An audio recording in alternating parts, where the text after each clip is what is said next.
The colony ship, New Horizon, drifted silent through space. Its engines had failed 3 days ago, leaving 400 human families floating in the dark between stars. Maya Chen pressed her small face against the viewing window in her family's quarters. She watched the distant lights of unknown stars, wondering if they would ever reach their new home. Maya was 8 years old. Her black hair was tied in 2 braids and her brown eyes were bright with curiosity. She wore a simple blue jumpsuit like all the other colonists. Her parents, Dr. Sarah Chen and Dr. Marcus Chen, were xenobiologists. They studied alien life forms and how different species could communicate with each other. "Maya, come away from the window," her mother called. Sarah was packing their research equipment into metal containers. "The repair teams are working on the engines. We'll be moving again soon." Maya's father, Marcus, looked up from his data tablets. His face was worried, but he tried to smile for his daughter. "Your mother is right. Captain Torres says the backup engines should start working in a few hours." Maya nodded, but stayed at the window. She had been helping her parents with their research since she was very small. They had taught her how different animals and aliens used sounds, movements, and even smells to talk to each other. Maya was very good at understanding these communication patterns. "Look, Mama." Maya pointed at something outside the window. "Those lights are moving closer." Sarah and Marcus rushed to the window. In the distance, they could see several dark shapes moving toward their ship. The shapes had bright lights on them, but they were not rescue ships from Earth. These ships looked different. They were long and curved like giant metal snakes. Alarms began ringing throughout the colony ship. Captain Torres's voice came through the speakers. "All colonists to emergency stations. Unknown vessels approaching. This is not a drill." Marcus grabbed Maya's hand. "We need to go to the safe room now." The Chen family ran through the corridors with hundreds of other colonists. Children were crying and adults were shouting. Maya held tight to her father's hand while her mother carried their most important research data. The colony ship shook violently. Loud banging sounds came from outside the hull. Maya could hear strange noises that sounded like metal being torn apart. The lights flickered and went out. Emergency red lights turned on, making everything look scary and dark. "They're cutting through the outer hull," someone screamed. The Chen family reached the safe room, but it was too late. Explosions echoed through the ship. Smoke filled the air. Maya coughed and tried to stay close to her parents. Suddenly, strange beings appeared in the corridor. They were tall, about 7 feet high, and covered in dark green scales. Their faces looked like reptiles, with yellow eyes and sharp teeth. They carried weapons that glowed with blue energy. Maya had never seen aliens like these before. The aliens spoke to each other in harsh, clicking sounds. Their voices were deep and rough. Maya tried to listen to their communication patterns. Just like her parents had taught her, she could tell they were giving orders to each other. One of the aliens pointed at the humans with a clawed hand. He seemed to be the leader. His scales were darker than the others, and he had scars on his face and arms. Metal armor covered parts of his body, and symbols were carved into the armor plates. "Commander Vextar," one of the other aliens said in heavily accented English. "The soft skins are gathered here. What should we do with them?" Commander Vextar walked closer to the human families. His yellow eyes looked at them with disgust, like they were insects. "Take them all. The Empire can always use new arena animals. These bipeds look weak enough to be entertaining when they die." The aliens began separating the humans into groups. They used electric prods to move people around like cattle. Maya watched in terror as families were broken apart. Parents were put in one group, children in another. "Please," Sarah Chen begged the aliens, "don't separate us from our daughter. She's just a child." Commander Vexitar looked down at Sarah with cold eyes. "Your species forms emotional bonds with your offspring. How pathetically weak." He gestured to his soldiers. Put the adult specimens in Cargo Bay 7. The young ones go to the holding cells. Maya felt strong, clawed hands grab her arms. She looked back at her parents as she was dragged away. "Mama! Papa! Maya!" her parents called back. "Remember what we taught you. Listen to them. Learn their patterns." The aliens laughed at the humans' emotional responses. "Look how the soft skins cry and make noise," one of them said. "No wonder they're such easy prey." Maya was pushed into a dark room with 20 other human children. The youngest was only 5 years old, and the oldest was maybe 12. They were all scared and crying. The room smelled bad, and the walls were made of metal with strange symbols carved into them. Through a small window, Maya could see they were now on one of the alien ships. The colony ship, New Horizon, was floating in space behind them, dark and broken. Maya wondered if any humans had escaped. "What do you think they want with us?" asked a boy named Tommy. He was about Maya's age, with red hair and freckles. Maya thought about what the alien commander had said. "They called us arena animals. I think they want to make us fight something for entertainment." A girl named Lisa started crying harder. "I want to go home. I want my mommy and daddy." Maya sat down next to Lisa and held her hand. "My parents taught me about alien communication patterns. Maybe I can figure out what these aliens are planning." Through the walls, Maya could hear the aliens talking to each other. Their voices were always rough and angry sounding. Maya closed her eyes and listened carefully, trying to understand the rhythm and meaning of their sounds. She heard them say words like arena, beast, and spectacle many times. They also mentioned something called Fenris, with great respect and fear in their voices. Whatever Fenris was, it scared even these fierce alien warriors. Maya opened her eyes and looked at the other children. She had to be brave, like her parents had taught her. Maybe her knowledge about animal communication could help them survive whatever was coming. Outside the window, Maya could see other alien ships joining them. They were flying toward a large space station that looked like a massive metal ring. Bright lights shone from its surface, and Maya could see thousands of small windows.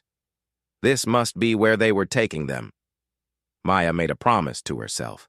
She would find a way to survive, and she would find her parents again. Her mother and father had taught her that every creature, no matter how different, had ways to communicate and connect with others. Even these scary alien captors might have weaknesses she could discover. The alien space station was bigger than any building Maya had ever seen. The children from the human colony ship were marched through long corridors filled with strange smells and sounds. Everywhere Maya looked, she saw different types of alien creatures in cages and holding cells. There were blue-skinned beings with 4 arms, covered in what looked like fur. Some creatures had multiple eyes, others had no eyes at all. Maya heard roars, chirps, whistles, and clicking sounds coming from the cells. Her parents had taught her that these were all different ways that species tried to communicate, especially when they were scared or angry. Commander Vextar walked beside the group of human children. His heavy footsteps echoed on the metal floor.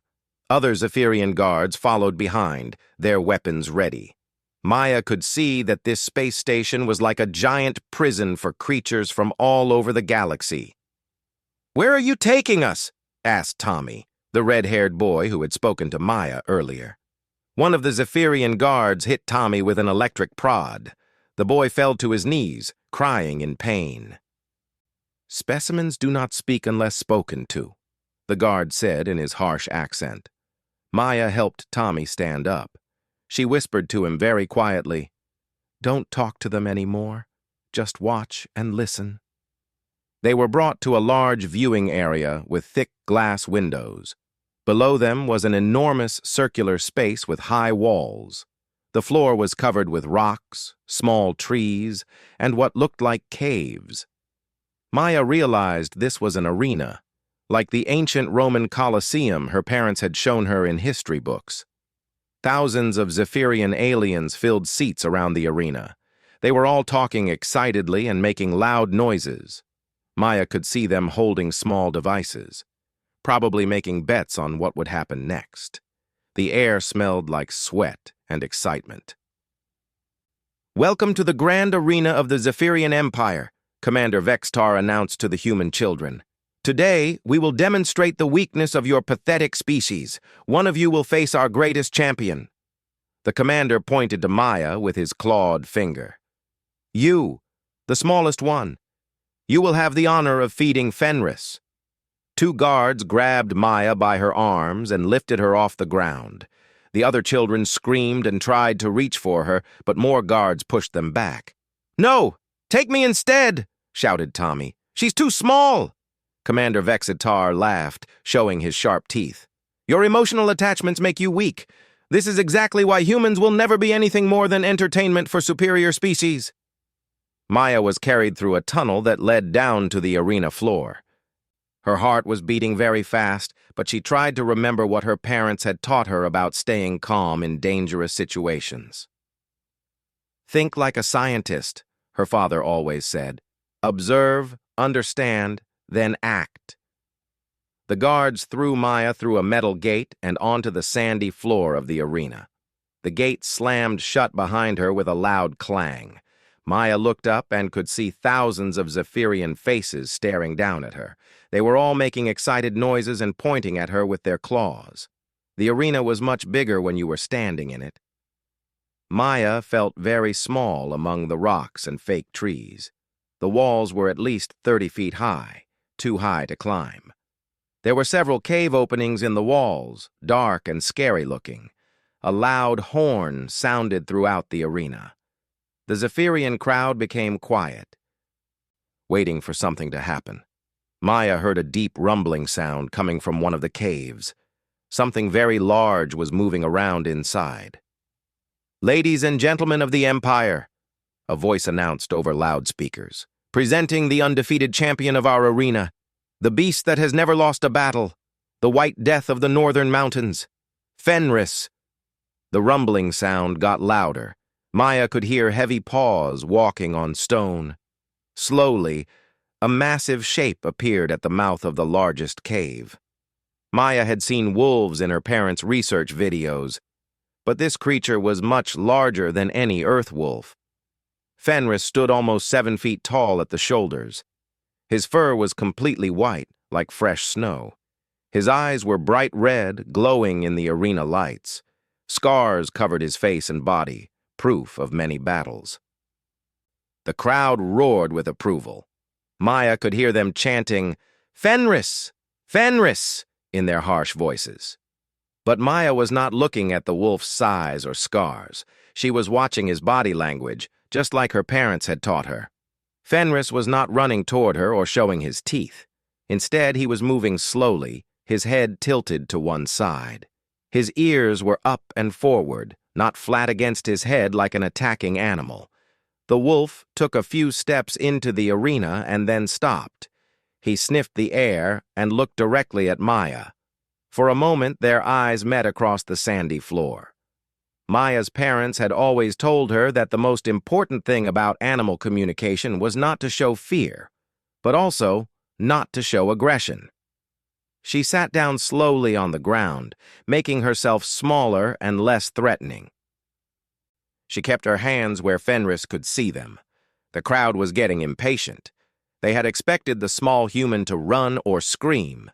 Instead, she was just sitting there, looking at their champion. "What is the soft skin doing?" Maya heard one alien ask another. "Maybe it's frozen with fear," another replied. "Fenris will attack soon." But Fenris did not attack. He took a few more steps toward Maya and then laid down on his belly about 20 feet away from her. This was the behavior Maya had seen in her parents' videos of wolves greeting each other peacefully. Maya remembered something her father had told her. "All intelligent creatures understand loneliness, Maya. Sometimes the fiercest animals are just looking for someone who understands them." Looking at Fenris, Maya could see something in his red eyes that the Zephyrians had probably never noticed. This was not a mindless killing machine. This was an intelligent being who had been forced to fight and kill for the entertainment of others. He was as much a prisoner as she was. The crowd was getting confused and angry. Commander Vextar was shouting orders from his viewing box, but Maya could not hear the words over the noise. Maya took a deep breath and made a decision that would change everything. Instead of trying to run or hide, she started making soft humming sounds, the same low-frequency calls that Earth wolves use to communicate peace and friendship. Fenris's ears perked up. He lifted his massive head and listened to Maya's sounds. Then, to everyone's amazement, he began making soft, whimpering noises back to her. The great champion of the arena, the undefeated killer, was trying to talk to the little human girl. Maya continued making the soft humming sounds she had learned from her parents' research. The sounds were deep and gentle, like the calls mother wolves made to comfort their babies. Fenris listened carefully, his big red eyes focused on her small face. The arena became very quiet. Even the thousands of Zephyrian spectators stopped talking. This was not what they had expected to see. They had come to watch a quick and violent death, not this strange interaction between their champion and the human child. Maya slowly stood up, still making the gentle sounds. She remembered her mother telling her that body language was just as important as vocal communication. Maya kept her shoulders relaxed and her movements slow and smooth. She did not want Fenris to think she was a threat. Fenris watched every move Maya made. When she stood up, he lifted his head higher but did not show his teeth or flatten his ears. Maya could see intelligence in his eyes, not the mindless hunger the aliens expected from their arena beast. "What is happening down there?" Maya heard Commander Vextar shouting from the viewing area. "Why isn't Fenris attacking?" Maya took one small step toward the giant wolf. Fenris did not move away or show signs of aggression. Instead, he made a soft whimpering sound, almost like he was asking her a question. Maya had an idea. She sat down again and placed both hands flat on the ground in front of her. This was a gesture that wolves used to show they wanted to play or be friends, not fight. Her father had shown her videos of wolf pups doing this exact movement when they met adult wolves. Fenris tilted his massive head to one side. Maya could almost see him thinking, trying to understand what this strange little creature was doing. No other being in the arena had ever tried to communicate with him before. They had only run in terror or fought back with weapons. Slowly, very slowly, Fenris stood up from his lying position. The crowd gasped, thinking he was finally going to attack. But instead of charging toward Maya, Fenris took 2 careful steps forward and then lay down again, this time much closer to her. Maya's heart was beating fast, but not from fear anymore. She was excited because she could see that Fenris was trying to talk to her. He was using the same peaceful body language that Earth wolves used. Maya began making different sounds, trying to copy the whimpers and soft barks she had heard in her parents' research recordings. Each time she made a new sound, Fenris would respond with his own sounds. They were having a conversation that no one else in the arena could understand. "This is impossible," Maya heard one Zephyrian guard say to another. "Arena beasts do not communicate with prey animals." "The soft skin must be using some kind of mind control device," another guard replied. But Maya was not using any device. She was simply doing what her parents had taught her to do: listen, observe, and try to understand how other creatures expressed their thoughts and feelings. As their conversation continued, Maya began to understand something sad about Fenris. Through his sounds and movements, he was telling her that he was lonely. He had been forced to fight and kill other creatures for years, but he had never had a friend. The Zephyrians treated him like a weapon, not like a thinking being with feelings. Maya felt tears in her eyes. She understood exactly how Fenris felt. She was also alone and scared, separated from her parents and forced into this terrible situation. But now they had found each other. Fenris must have sensed Maya's sadness, because he made a low, comforting sound and moved even closer. He was now only about 10 feet away from her. Maya could see every detail of his scars, evidence of all the battles he had been forced to fight. Maya decided to try something very brave. She extended one small hand toward Fenris, palm up, in a gesture of friendship. In the videos her parents had shown her, wolves would sometimes touch noses with creatures they trusted. The entire arena held its breath. Even the Zephyrian guard stopped moving, watching to see what would happen. Fenris looked at Maya's outstretched hand for a long moment. Then, moving very carefully, he stretched his massive neck forward until his black nose was only inches from her fingers. Maya did not move. She let Fenris decide what to do next. The great white wolf sniffed her hand gently. His nose was wet and cold against her skin. Then, in a moment that shocked everyone watching, Fenris carefully placed his huge head under Maya's hand, allowing her to touch him. Maya felt the soft fur between her fingers. She could feel Fenris's warmth and the steady rhythm of his breathing. In that moment, she knew they had formed a connection that went beyond words or sounds. They understood each other's pain and loneliness. The crowd erupted in confused shouts. Some Zephyrians were angry that their champion was not killing the human. Others were amazed by what they were seeing. Many were placing new bets on what would happen next. "Stop this nonsense!" Commander Vextar roared from his viewing box. "Guards, enter the arena and kill both of them! The beast is obviously defective!"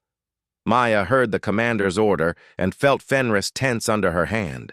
The wolf's ears flattened against his head, and he showed his teeth for the first time, but he was not threatening Maya. He was protecting her from the guards who were opening the arena gates. 6 Zephyrian guards ran onto the arena floor carrying electric prods and energy weapons. They spread out in a circle around Maya and Fenris, trying to surround them. "Get away from the defective beast, soft skin," one of the guards commanded Maya. "We will make your death quick if you cooperate." Maya looked up at Fenris, who was now standing over her like a protective parent. She could see anger and determination in his red eyes. For the first time since being captured, Maya felt hope. "I don't think they understand," Maya whispered to Fenris. "You're not their weapon anymore. You're my friend." Fenris made a deep, rumbling sound that was almost like a cat's purr. Maya could tell he agreed with her. The guards might have weapons, but they did not have what Maya and Fenris had found together: trust and friendship. One of the guards raised his energy weapon and pointed it at Fenris. "Stand down, beast, or we will destroy you." Fenris responded by placing himself between Maya and the guard. He lowered his head and showed his teeth, making it clear that anyone who wanted to hurt Maya would have to go through him first. Maya placed her hand on Fenris's neck, feeling his muscles tense for action. She realized that this moment would change everything. The Zephyrians thought they could control everyone and everything, but they had never dealt with the power of friendship between two beings who understood each other. The 6 Zephyrian guards moved closer with their weapons ready. Maya could feel Fenris's muscles tense beneath her hand. The giant white wolf was preparing to fight, but Maya realized that fighting was exactly what the aliens expected them to do. "Wait," Maya whispered to Fenris. She made a soft sound that meant, "Be patient," in wolf communication. Fenris's ears twitched, showing he was listening to her. Maya had been watching the guards carefully. Her parents had taught her to observe behavior patterns, and she noticed something important. The guards were moving like they expected Fenris to charge straight at them. They were forming a circle, but they left bigger gaps near the fake rocks and caves. Maya made a series of quick, quiet sounds to Fenris. She was telling him about the weak spots in the guards' formation. Fenris turned his head slightly and looked where Maya was pointing with small hand gestures. The lead guard raised his energy weapon. "Last warning, beast. Move away from the human or we will fire." Instead of moving away, Maya did something that surprised everyone. She climbed onto Fenris's back, holding on to his thick fur. Fenris understood immediately what she wanted to do. This was not about running away or fighting desperately. This was about working together. "Now," Maya whispered. Fenris sprang into action, but not in the way the guards expected. Instead of attacking the nearest guard, he ran toward the largest gap in their circle, heading for the rocky area of the arena. The guards fired their weapons, but Fenris was already moving, and their energy bolts hit empty sand. Maya held on tightly as Fenris jumped over rocks and dodged between the fake trees.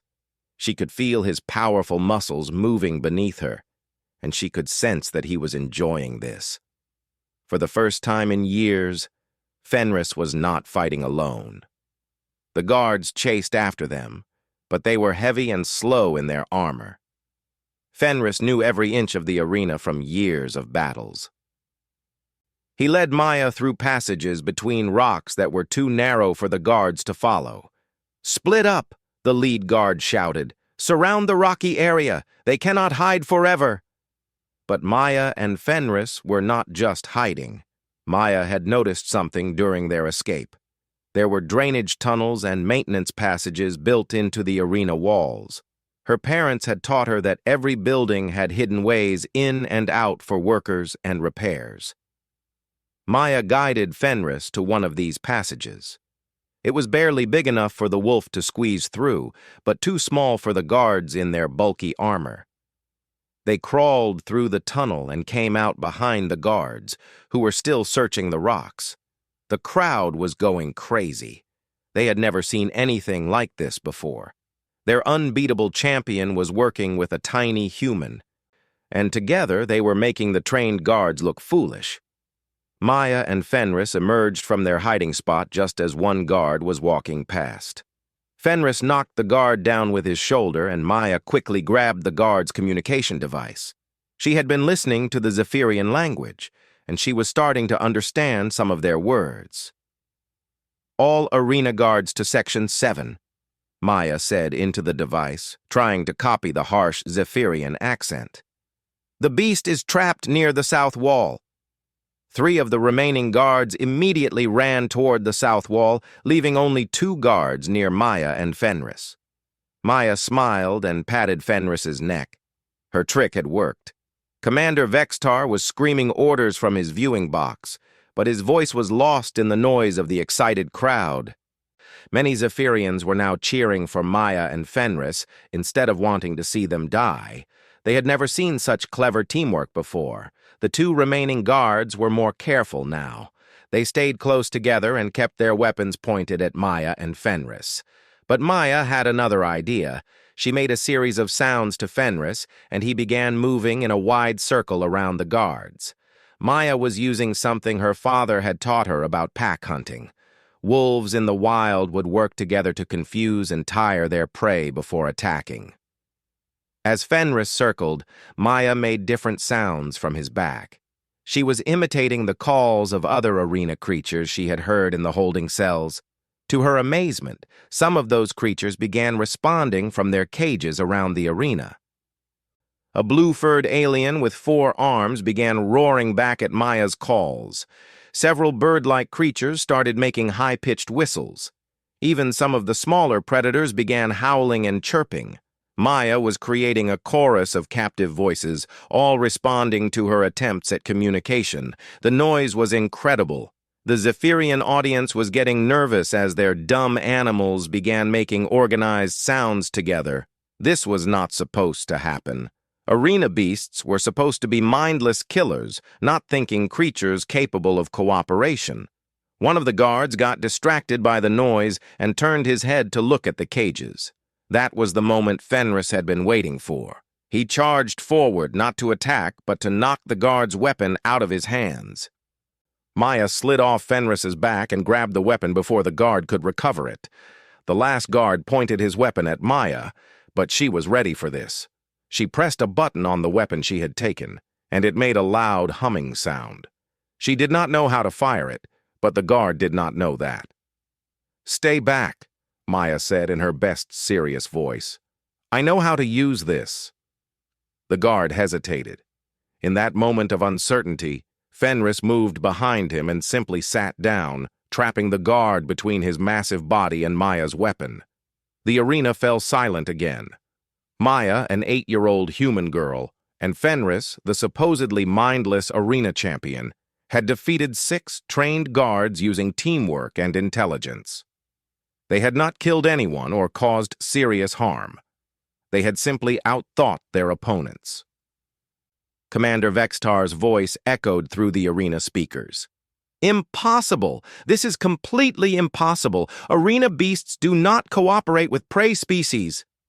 But Maya could see that something had changed in the crowd. Many Zephyrians were looking at their captive creatures with new eyes. They were starting to realize that the beings they called dumb animals might be more intelligent than they had believed. In the holding cells around the arena, word was spreading quickly among the captives. The human child had communicated with Fenris. She had made other creatures respond to her calls. Maybe, just maybe, escape was possible. Maya looked up at the viewing area where she could see the other human children watching in amazement. Tommy was cheering silently, and even little Lisa was smiling through her tears. Maya made a decision that would change the course of the entire Zephyrian Empire. She raised the captured weapon above her head and shouted loud enough for everyone to hear, "We are not animals. We are not entertainment. We are intelligent beings, and we want to go home." Fenris howled in agreement, and from all around the arena, dozens of other captive creatures began howling, roaring, chirping, and calling back. Maya's voice echoed through the arena, and the response was immediate. Every captive creature began making noise at the same time. The sound was so loud that many Zephyrians in the audience covered their ears. What had started as entertainment had become something much more dangerous. A rebellion. Commander Vextar was screaming orders, but his voice could barely be heard over the noise. Security alarms began ringing throughout the space station. Maya could see Zephyrian guards running toward the arena from all directions. Maya looked at Fenris, who was watching her with his intelligent red eyes. She realized that this was their chance, but they needed to act quickly before more guards arrived. "Can you break open the holding cell doors?" Maya asked Fenris, using the mixture of sounds and gestures they had developed together. Fenris made a confident rumbling sound and nodded his massive head. He understood exactly what Maya wanted to do. Maya climbed back onto Fenris's back, still holding the captured guard's weapon. They ran toward the wall, where the captive creatures were kept in their cells. The first cell contained the blue-furred alien with 4 arms that had been responding to Maya's calls. Fenris slammed his powerful shoulder against the cell door. The metal bent and twisted under his strength. After 3 hits, the door broke open completely. The blue-furred alien stepped out carefully. He was about the same height as an adult human, but much stronger looking. His 4 arms ended in hands with long fingers, and his face had large, kind eyes. Maya made soft, welcoming sounds to the alien. He responded by making musical tones that sounded almost like singing. Maya could tell he was saying thank you in his own language. "Can you help us free the others?" Maya asked, using simple gestures. The alien understood immediately. He began working with Fenris to break open more cell doors while Maya tried to communicate with each freed creature. Some were scared and ran to hide in corners of the arena. Others were eager to help with the escape. By now, dozens of Zephyrian guards were entering the arena. But something unexpected was happening. Many of the freed creatures were not attacking the guards. Instead, they were working together to block the guards' path and protect the smaller, weaker captives. Maya realized she had started something much bigger than a simple escape. She had created the beginning of an alliance between species that had never worked together before. "We need to get to the transport hangar," Maya called to Fenris. She had been listening to the Zephyrian guards' radio chatter and had learned that captured ships were kept in a large hangar bay. Fenris howled to get the attention of all the freed creatures. Maya stood up on his back and pointed toward the arena exit that led to the station's upper levels. Using the sounds and gestures she had learned, she tried to tell everyone to follow them. The escape turned into a moving battle. The Zephyrian guards tried to stop them, but they had never dealt with so many different species working together. The four-armed blue alien was incredibly strong and could carry smaller creatures to safety. Flying creatures scouted ahead and warned about guard positions. Even the smallest captives helped by crawling through air vents and opening doors from the inside. Maya found herself in the middle of an amazing thing. She was translating between different species, helping them understand each other and work as a team. Her parents' research had taught her the basic principles of animal communication, but she was discovering that she had a natural gift for understanding what different beings were trying to say. They fought their way through corridor after corridor. Maya could see that the Zephyrian guards were becoming more desperate. Their entire system was based on keeping different species separated and afraid. They had no idea how to fight against creatures that were cooperating with each other. "The hangar bay is just ahead," Maya told Fenris and the other creatures. She could see the large doors that led to the space where captured ships were stored. But as they approached the hangar doors, Commander Vextar appeared with a large group of elite guards. These soldiers were bigger and better armed than the arena guards. They formed a solid wall between the escaped captives and freedom. "This ends now. Soft skin!" Commander Vextar snarled at Maya. "You have caused enough chaos. Surrender, and I will make your death quick." Maya looked at the commander, and then at all the creatures who had trusted her to lead them to safety. She thought about her parents and all the other humans who were still prisoners somewhere on this station. "No," Maya said firmly. "You're wrong about us. We're not weak, we're not animals, and we're not afraid of you anymore." Fenris stepped forward and made a deep growling sound that echoed through the corridor. The other freed creatures moved to stand beside him. The four-armed alien placed one hand gently on Maya's shoulder, showing his support. Flying creatures circled overhead, and smaller animals gathered around Fenris's feet. Commander Vextar looked uncertain for the first time. His elite guards were well trained to fight individual enemies, but they had never faced an organized group of different species working together. Maya had one more idea. She raised the captured weapon and pointed it not at the commander, but at the control panel next to the hangar doors. "Everyone get ready to run," she called to her new friends. Maya fired the weapon at the control panel. Sparks flew everywhere, and the massive hangar doors began opening automatically. Alarms rang even louder as the station's computer systems detected the security breach. "Now!" Maya shouted. The entire group charged forward together. Fenris led the way with Maya on his back, followed by dozens of freed creatures.